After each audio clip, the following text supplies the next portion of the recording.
Twongeye kubaha ikaze nk'ibisanzwe kuri Ingabo TV, TV yanyu.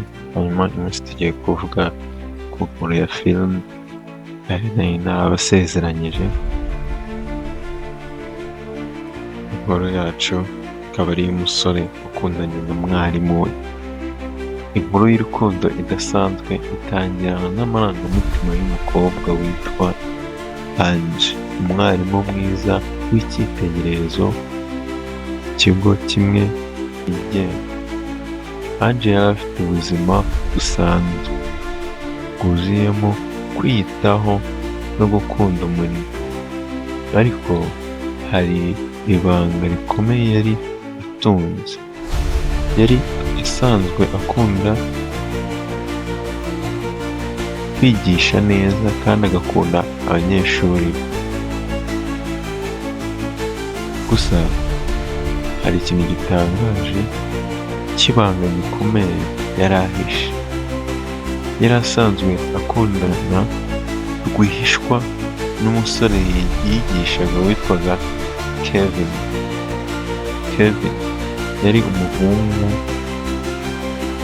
muremure n'umuhanga cyane mu masomo, ariko anazwiho kugira imico y'ubusore bw'iki urukundo n'amayeri.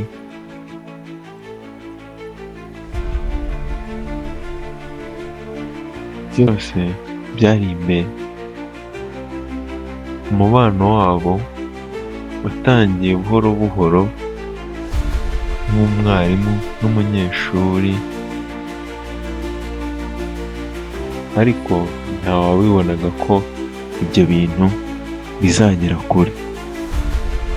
Gusa nyuma y'igihe ibyiyumvo byabo byarushijeho kwiyongera kugeza aho bitari bigishoboka kubihishira.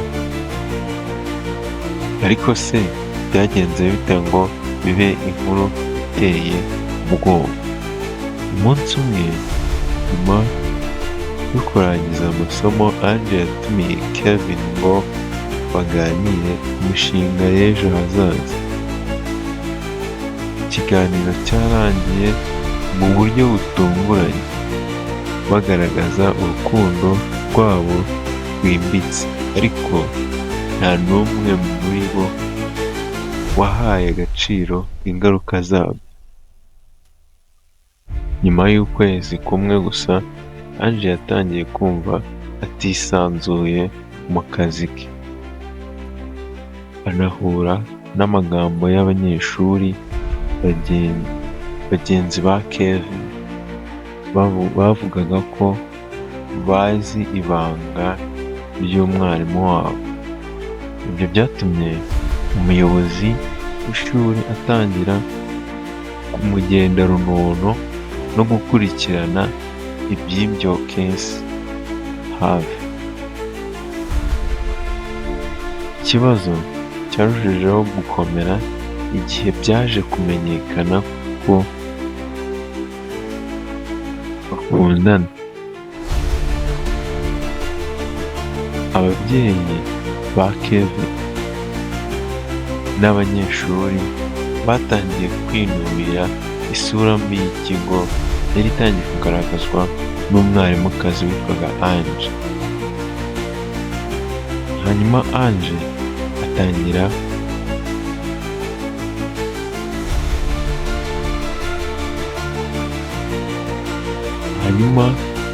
umwarimu wita Ange atangira kugabwaho igitutu gikomeye.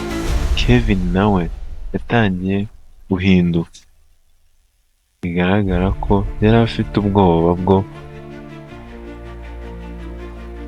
kuzaterwa ipfunwe n'uko akundana na mwarimu, hanyuma no kubuzwa amahirwe yo gukomeza amashuri. Nyuma y'ibyo se urukundo rwabo rwageze he? Ange yafashe icyemezo gikomeye cyo gusaba imbabazi mu nama y'abarezi n'ababyeyi. Nubwo yasobanuraga ko urukundo rwabo rwari rushingiye ku bwubahane, ntibyamubujije kwirukanwa mu kazi, naho Kevin ahagarikwa igihe gito mu masomo.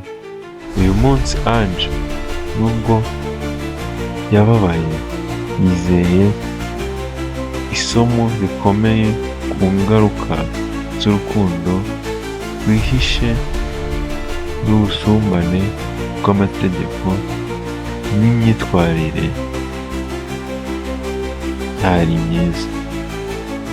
Kevin nawe aracyagerageza kwiyubaka, ariko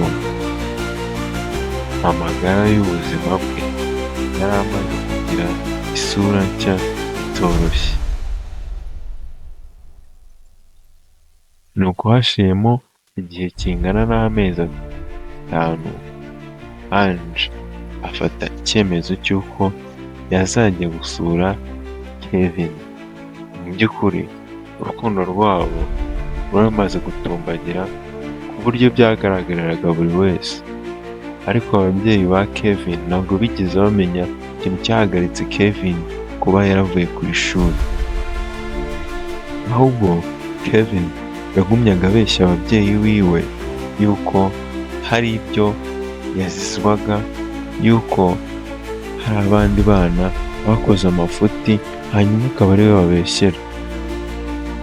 Hanyuma Ange ajya gusura Kevin, amubwira aho bahurira, hanyuma ibiganiro bagiranye sinakubwira byari byuje ubwuzu no kurebana akana mu jisho. Banyweye ibinyobwa, barangije kunywa ibinyobwa, Ange atangira kubwira Kevin uburyo ari umusore mwiza yuje uburanga, kandi nawe yamuhwanya nawe. Ibyabaye muri uwo mugoroba ni agahomamunwa, kuko Kevin yaje kwisanga aryamanye na Ange. Ariko hari umwe mu banyeshuri biganaga na Kevin witwaga Peter, yariho akurikirana aneka ibya Kevin na Ange.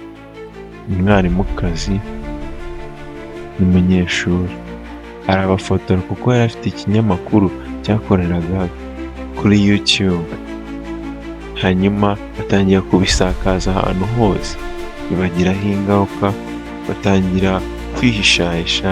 Inkuru iba kimomo yuko umwarimu yaryamanye n'umunyeshuri we. Ikigo kirushaho kugenda kinubirwa cyane bitewe n'iyo nkuru. Kanda subscribe niba ushaka kumenya uko byarangiye mu gice cya kabiri.